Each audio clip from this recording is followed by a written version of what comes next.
ನಮಸ್ಕಾರ, ವನಶ್ರೀ ಚಾನಲ್ಗೆ ಸ್ವಾಗತ. ತಂದಾಯಿತು, ಬನ್ನಿ ಇವತ್ತು ಆಸೆ ಸೀರಿಯಲ್ಲು ಹೇಗೆ ಮೂವ್ ಆಗುತ್ತೆ, ಏನು ಸ್ಟೋರಿ ಇದೆ ನೋಡೋಣ ಬನ್ನಿ. ಮತ್ತು ಅದಕ್ಕೆ ಮುಂಚೆ ನೀವೆಲ್ಲ ನನ್ನ ವಿಡಿಯೋಕ್ಕೆ ಸಬ್ಸ್ಕ್ರೈಬ್ ಮಾಡಿಲ್ಲ ಅಂದರೆ ದಯವಿಟ್ಟು ಸಬ್ಸ್ಕ್ರೈಬ್ ಮಾಡಿ, ಹಾಗೆ ಒಂದು ಲೈಕ್ ಕೊಡಿ. ಮತ್ತು ಇಲ್ಲಿ ಸೂರ್ಯನ ತಂಗಿ ತಾರಾ, ಅವಳು ಒಂದು ಕಂಪ್ನಿ ಓನರ್ ಆಗಿದ್ದಾಳೆ. ತುಂಬ ಶ್ರೀಮಂತರ ಮನೆಯಲ್ಲೇ ಬೆಳೆದಿದೆ ಹುಡುಗಿ. ಆದರೆ ಸೂರ್ಯಂಗೆ ಇದು ತಂಗಿ ಅಂತ ಗೊತ್ತಿಲ್ಲ, ಅವ್ರ ಮನೆಯವ್ರಿಗೆ ಇದು ನನ್ನ ಮಗಳು ಅಂತಲೂ ಗೊತ್ತಾಗಿಲ್ಲ ಇನ್ನೂ. ಭಾಳ ಹುಡುಕ್ತಾನೇ ಇದ್ದಾರೆ, ಎಲ್ಲಿರ್ಬೋದು ನನ್ನ ತಂಗಿ ಎಲ್ಲಿರ್ಬೋದು ಅಂತ. ಅಕ್ಕಪಕ್ಕ ಸಿಕ್ಕಿದ್ರೂ ಕೂಡ ಸಣ್ಣ ಮಗುನಲ್ಲಿ ಕಳೆದೋಗಿರೋದ್ರಿಂದ ಮುಖದ ಹೋಲಿಕೆನೇ ಗೊತ್ತಾಗಲ್ಲ. ಆಮೇಲೆ ಇವಳು ಪಿವನ್ ಕರೆದು ಕೇಳ್ತಾಳೆ ತಾರಾ, ಅವ್ರು ಯಾರು, ಮೀನಾ ಜೊತೆ ಸೂರ್ಯನ ಜೊತೆ ಇರೋರು ಯಾರು ಅಂತ ಕೇಳಿದ್ರೆ ಅವನಿಗೂ ಏನೂ ಗೊತ್ತಿರಲ್ಲ, ಏನೇನೋ ಒಂದು ಆನ್ಸರ್ ಹೇಳ್ತಾನೆ. ಬಿಡು, ಇವ್ರ ವಿಷಯ ನನಗೆ ಯಾಕೆ, ಬೇಡ ಬಿಡು ಅಂತೇಳ್ಬಿಟ್ಟು ನಾನೇ ಅವ್ರದ್ದು ವಿಷಯ ಎಲ್ಲ ಕೇಳ್ತಾ ಇದ್ದೀನಿ ಅಂತಾಳೆ. ಮತ್ತೆ ಸುಮ್ಮನಾಗ್ತಾಳೆ. ಈ ಕಡೆ ಬಂದು ಮೀನಾ ಸೂರ್ಯ ಜೈಲ್ ಹತ್ರ ಹೋಗಿದ್ದಾರೆ. ಇವತ್ತು ಅವನ ಫ್ರೆಂಡು ಬಿಡುಗಡೆ ಅಂತ ಆಗಿದೆ, ಆದರೆ ಆಗುತ್ತೋ ಇಲ್ವೋ ಗೊತ್ತಿಲ್ಲ. ಮತ್ತು ಅವನ ಫ್ರೆಂಡ್ ಹೆಂಡ್ತಿ ಮಗುನೂ ಕೂಡ ಅಲ್ಲಿ ಬಂದಿದ್ದಾರೆ. ಅವರು ಗೊಳೋ ಅಂತ ಅಳ್ತಿದ್ದಾರೆ ಸೂರ್ಯನ ಕೆಲ ಹೇಳ್ಕೊಂಡು, ಅಣ್ಣ ಏನಾಗುತ್ತೋ ಏನೋ, ಇವತ್ತು ಬಿಡುಗಡೆ ಆಗುತ್ತೋ ಇಲ್ವೋ ಗೊತ್ತಿಲ್ವಲ್ಲಣ್ಣ, ಏನು ಮಾಡೋದು ಅಂತೇಳಿ.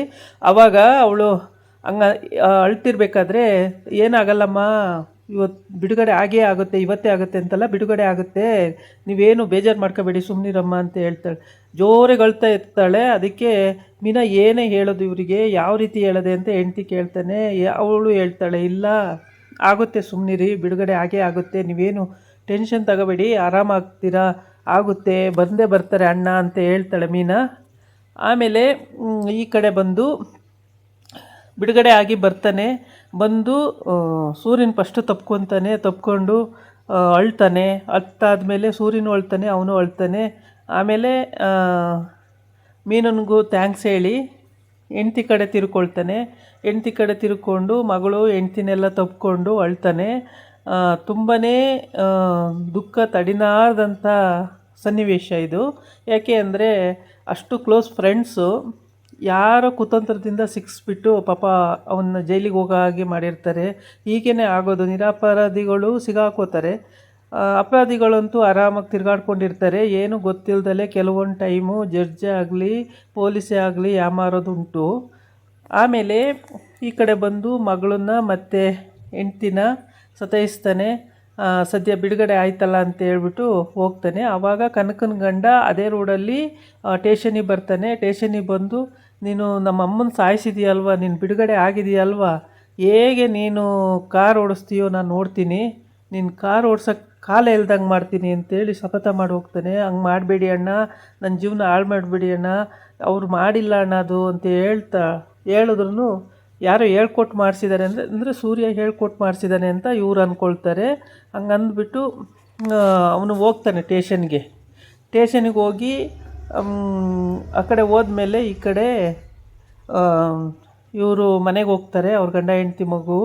ಮತ್ತು ಈ ಕಡೆ ಬಂದು ಲಾಯರು, ಹೆಂಗೆ ಸ್ವಾಮಿ ನಾವು ಲಾಯರು, 50ನೇ ಕೇಸು ನಂದು, ನಾನು ಈ ಕೇಸನ್ನಾರ ಗೆಲ್ಲೇಬೇಕು ಅಂದ್ಕೊಂಡಿದ್ದೀನಿ, ನೀವು 50 ನೀವು ದುಡ್ಡು ನಮ್ಮ ಪಿ ಎ ಹೇಳಿದನಲ್ವಾ ರೆಡಿ ಮಾಡ್ಕೊಂಡಿದ್ದೀರಾ ಅಂತ ಕೇಳ್ತಾಳೆ.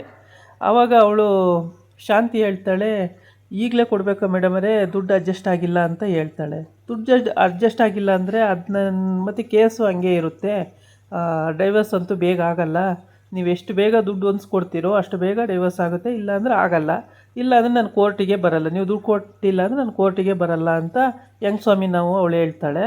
ಆವಾಗ ಇಲ್ಲ ನೀವು ಕೋರ್ಟಿಗೆ ಬನ್ನಿ, ಬೇಗ ಡಿವೋರ್ಸ್ ಆಗಬೇಕು, ಕೋರ್ಟಿಗೆ ಬನ್ನಿ, ಹೇಗಾದರೂ ಮಾಡಿ ನಾನು ಹೊಂದಿಸ್ಕೊಡ್ತೀನಿ, ಎಷ್ಟು ಮೇಡಮ್ ಅಂತ ಕೇಳ್ತಾಳೆ. ಅದಕ್ಕೆ 1 ಲಕ್ಷ ಅಂದ್ಬಿಡ್ತಾಳೆ. 1 ಲಕ್ಷನಾ ಅಂತ ಶಾಂತಿ ಕೇಳ್ತಾಳೆ. ಮತ್ತಿನ್ನೇನು 150 ರೂಪಾಯಿ ಅಂದ್ಕೊಂಡ್ರಾ ಅಂತ ಹೇಳ್ಬಿಟ್ಟು, ಆಮೇಲೆ ನನ್ನ ಫ್ರೆಂಡ್ ಕಡೆಯಿಂದ ಬಂದಿದ್ದೀರಾ ನೀವು, ನನಗೂ ಬೇಡ ನಿಮಗೂ ಬೇಡ, 50,000 ಕೊಟ್ಬಿಡಿ, ಕೇಸ್ ಇತ್ಯರ್ಥ ಮಾಡಿಸ್ಬಿಡೋಣ ಬೇಗ, ಡಿವೋರ್ಸು ಅಂತ ಹೇಳ್ತಾಳೆ. ಆಯಿತು, ಹೆಂಗಾರು ಮಾಡಿ ಅಡ್ಜಸ್ಟ್ ಮಾಡಿ ಕೊಡ್ತೀನಿ ಅಂತ ಶಾಂತಿ ಹೇಳ್ತಾಳೆ. ಶಾಂತಿ ಹೇಳಿದ ಮೇಲೆ ಲಾಯರ್ ಹೇಳ್ತಾಳೆ, ಹೆಂಗೆ ಸ್ವಾಮಿ ನಾವು ಅಂತ. ಹೌದೌದು, ನೀವೇ ಗ್ರೇಟು ಅಂತ ಶಾಂತಿ ಹೇಳ್ತಾಳೆ. ಆಮೇಲೆ ಶಾಂತಿ ಮಾತಾಡಾದಮೇಲೆ, ಏನು ಫೋನ್ ಇಡೋಕ್ಕೆ ಅರ್ಜೆಂಟ್ ಆಗೈತೆ ನಂಗೆ ಕಾಣುತ್ತೆ ಅಂತ. ಇಲ್ಲ ಮೇಡಮ್ ಹಂಗೇನಿಲ್ಲ, ಹೇಳಿ ಮೇಡಮ್ ಹೇಳಿ ಅಂತ.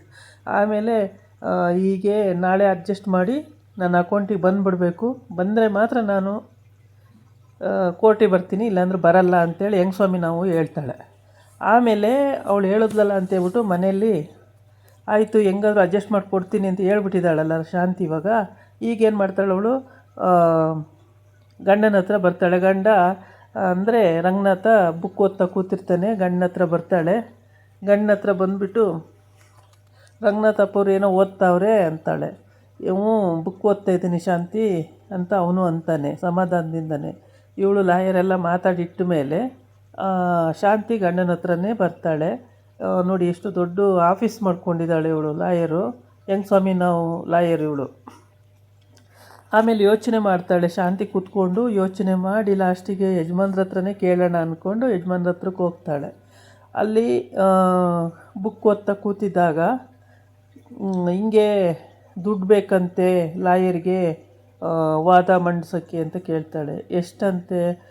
ಹೌದಾ ದುಡ್ಡು ಬೇಕಂತ ಅಂತೇಳ್ಬಿಟ್ಟು ಅವನೇನು ಮಾಡ್ತಾನೆ, ರಂಗನಾಥ 1,000 ರೂಪಾಯಿ ತೆಗೆದು ಜೋಬಿಂದ ಕೊಡ್ತಾನೆ. ಆಮೇಲೆ ಎಷ್ಟು ಅಂತಾಳೆ. 1,000 ರೂಪಾಯಿ. 1,000 ರೂಪಾಯಿ ಅಲ್ಲ 50,000 ಕೊಡಬೇಕಂತೆ ಅಂತಾಳೆ. ಆಮೇಲೆ 50,000ನ 50,000 ಎಲ್ಲಿಂದ ತರೋದು? ಈ 50,000 ಅಂದರೆ ನನ್ನ ಹತ್ರ ನೀನು ಕೇಳ್ತೀಯಲ್ಲ, ನಾನು ನೋಡಿದ್ರೆ ತಿಂಗಳ ಸಂಬಳ ಎಲ್ಲ ತಂದು ನಿನಗೆ ಕೊಡ್ತೀನಿ, 50,000 ನಾನೆಲ್ಲಿಂದ ತಂದು ಕೊಡಲಿ ಅಂತ ಹೇಳ್ತಾಳೆ. ಆವಾಗ ಏನು ಮಾಡಬೇಕು ಅಂತ ಗೊತ್ತಾಗಲ್ಲ.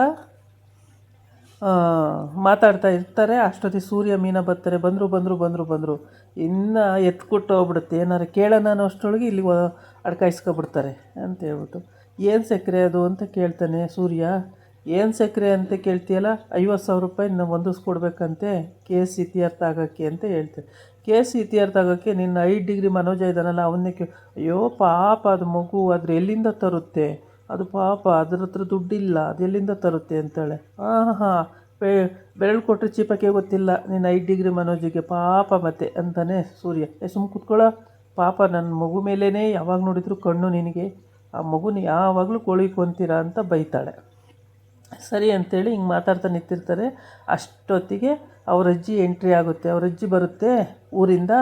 ಅಜ್ಜಿ ಏನು ಬಂದ್ಬಿಟ್ಟಲ್ಲ ಅಜ್ಜಿ ಅಂತ ಅವನು, ಅಮ್ಮ ಬಂದಲ್ಲಮ್ಮ ಅಂತ ರಂಗನಾಥ ಎಲ್ಲ ಖುಷಿ ಪಟ್ಕೊಂಡು ಕೂತಿರೋ ಚೇರನ್ನು ಬಿಟ್ಕೊಟ್ಟು ಅಜ್ಜಿ ಕೂತ್ಕೊಳ್ಳುತ್ತೆ.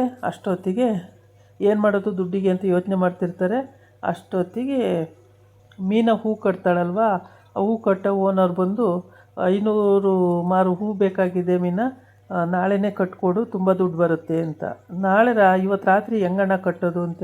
ಆಮೇಲೆ ಸೂರ್ಯ ಹೇಳ್ತಾನೆ, ಮೀನಾಕ್ಷಿ ಕಾಮಾಕ್ಷಿ ಪದ್ಮಾಕ್ಷಿ ಎಲ್ಲರೂ ಕರೆದು ಎಲ್ಲರೂ ಕಟ್ಟಿ ರಾತ್ರಿ ಎಲ್ಲ ಕಟ್ಟಿದ್ರೂ ಬೆಳಗ್ಗೆ ಹೊತ್ತಿಗೆ ಕೊಡ್ಬೋದು ಅಂತ ಹೇಳ್ತಾನೆ. ಆಮೇಲೆ ಆಯಿತು ಅಂತೇಳಿ ಮೀನಾ ಒಪ್ಕೊಂತಾಳೆ. ಆಮೇಲೆ ರಂಗನಾಥನೂ ಹೇಳ್ತಾನೆ, ಒಪ್ಕೊಳ್ಳಮ್ಮ, ಅಷ್ಟೊಂದು ಬಿಸ್ನೆಸ್ ಬರ್ತಿರುವಾಗ ಯಾಕೆ ಬಿಡಬೇಕು, ಒಪ್ಕೊಳ್ಳಮ್ಮ ಅಂತ ಹೇಳ್ತಾನೆ. ಆಗ ಒಪ್ಕೊಂತಾಳೆ. ಒಪ್ಕೊಂಡು 20,000 ರೂಪಾಯಿ ಅಡ್ವಾನ್ಸು ತಗೋತಾಳೆ. ಅಡ್ವಾನ್ಸ್ ತಗೊಂಡು ಹೂ ಕಟ್ಟೋಕ್ಕೆ ರಾತ್ರಿ ರೆಡಿ ಮಾಡ್ಕೊಳ್ತಾರೆ. ಇವತ್ತಿನ ಎಪಿಸೋಡಲ್ಲಿ ಇಷ್ಟು ಮುಕ್ತಾಯವಾಗಿದೆ. ನಾಳೆ ಎಪಿಸೋಡಲ್ಲಿ ಇನ್ನೂ ಮುಂದಿನ ವಿಷಯ ಏನಿದೆ ಅಂತ ಬರುತ್ತೆ. ಅಂತೂ ಅಡ್ವಾನ್ಸ್ ಅಂತೂ ತಗೊಂಡ್ಲು. ಮಾವ ಹೇಳಿ ಗಂಡ ಹೇಳಿದ್ದಕ್ಕೆಲ್ಲ ಅಡ್ವಾನ್ಸು ಮತ್ತು ಅಜ್ಜಿ ಹೇಳ್ತು, ಆಯಿತು ತಗೊಮ್ಮ ಅಂತೇಳ್ಬಿಟ್ಟು ಇವರೆಲ್ಲ ಹೇಳಿದ್ರು ಅಂತ ತೊಗೊಂಡ್ಬಿಟ್ಲು ಅಡ್ವಾನ್ಸು. ಮತ್ತು ರಾತ್ರಿ ತಂದು ಹೂ ಕಟ್ಟಬೇಕು. ಅಷ್ಟು ಹೂ ಕಟ್ಟಿದ್ರೆ ಅವಳಿಗೆ ಬೆನಿಫಿಟ್ ಇದೆ. ಮತ್ತು ಈ ಶಾಂತಿ ಹೇಳ್ತಾಳೆ, ರವಿ ಶ್ರುತಿ ಹತ್ರನಾರು ಕೇಳು ಅಂತ ಹೇಳ್ತಾಳೆ. ಅದೇ ಶ್ರುತಿ ಎಲ್ಲ ಅಂತ ಅಜ್ಜಿ ಕೇಳುತ್ತೆ. ಆವಾಗ ಮುಖ ನೋಡ್ಕೊಳ್ತಾರೆ. ಅಷ್ಟೊತ್ತಿಗೆ ಹೂವಿನವರು ಬರ್ತಾರೆ. ಹೂವಿನವ್ರ ಹತ್ರ ಮಾತಾಡ್ತಾ ಇರ್ತಾರೆ. ಅಲ್ಲಿಗೆ ಈ ಎಪಿಸೋಡು ಮುಕ್ತಾಯ ಆಗುತ್ತೆ. ನಾಳಿನ ಎಪಿಸೋಡ್ ಬಂದಾಗ ಏನು ಸ್ಟೋರಿ ಇದೆ, ಹೇಗೆ ಮೂವ್ ಆಗುತ್ತೆ, ನಾಳೆ ಎಪಿಸೋಡಿಂದ ನೋಡೋಣ. ಈ ಕಥೆನ ಯಾರೂ ಸ್ಕಿಪ್ ಮಾಡ್ದಂಗೆ ಫುಲ್ ನೋಡಿ, ನಿಮಗೆ ಅರ್ಥ ಆಗುತ್ತೆ. ತುಂಬಾ ಇಂಟ್ರೆಸ್ಟಿಂಗ್ ಸ್ಟೋರಿ. ಎಲ್ಲೂ ಒಂದು ಸ್ವಲ್ಪನೂ ಗ್ಯಾಪ್ ಕೊಡ್ದಂಗೆ ಫುಲ್ ನೋಡ್ಕೊಂಡು ಬನ್ನಿ. ಎಲ್ಲ ವಿಷಯನೂ ನಿಮಗೂ ಗೊತ್ತಾಗುತ್ತೆ. ಇದಾಗಿತ್ತು ಇವತ್ತಿನ ವಿಡಿಯೋ. ನಾಳೆ ಇನ್ನೊಂದು ವಿಡಿಯೋ ಜೊತೆ ಬರ್ತೀನಿ. ನಮಸ್ಕಾರ.